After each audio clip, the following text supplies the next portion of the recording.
Hi, my name's Emily Mast. I'm going to be talking a little bit about human trafficking today and how that affects women across the globe.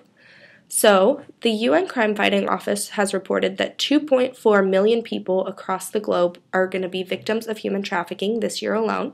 And of those 2.4 million, 80% of these people are being sexually exploited. 17% are being trafficked into forced labor in sweatshops.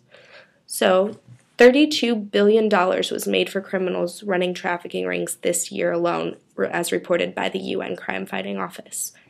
And according to the United States District Attorney's Office, 10% of police precincts have a protocol to deal with human trafficking in the U.S.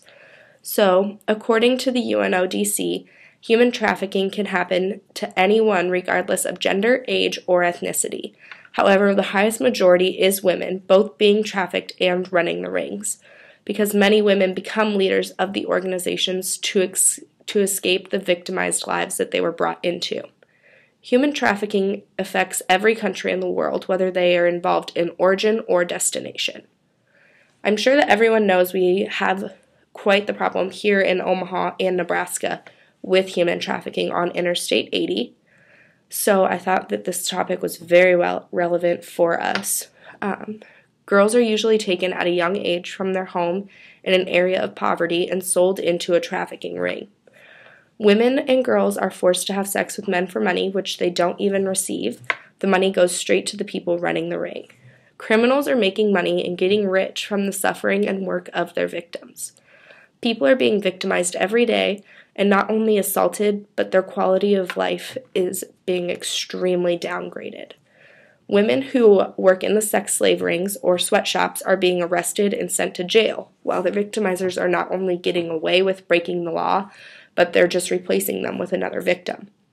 So basically, a woman will come here from her home country and think that she's being promised a new life in America, when really she's sold into a sex trade ring and she's being forced to have sex with men she's never met and basically becoming a prostitute, which is causing problems because she's now being arrested when really she's a victim of a crime. So it's a very sad situation for any woman involved. So a few ways that I think that we could help these victims. So I believe we need to have a stricter punishment for human traffickers, as well as ensuring that the women who are forced into sex rings or labor are not being prosecuted. We can do this by just having a little bit more investigation.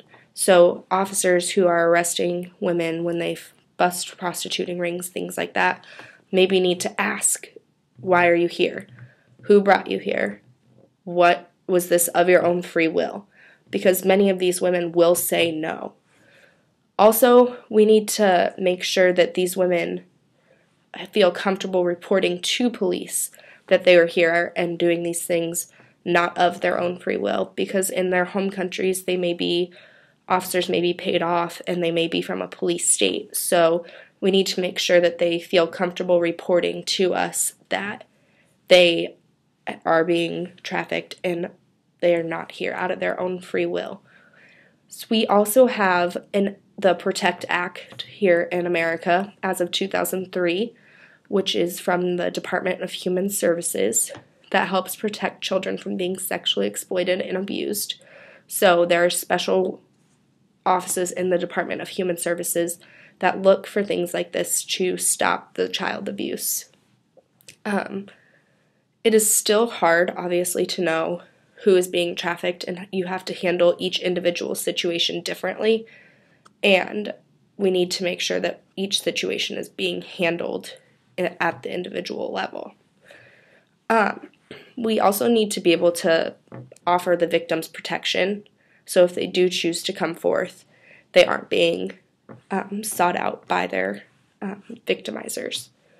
Internationally, we just need to be more consistent and have equal punishments for trafficking, whether it's in a poverty-stricken nation or somewhere like the United States.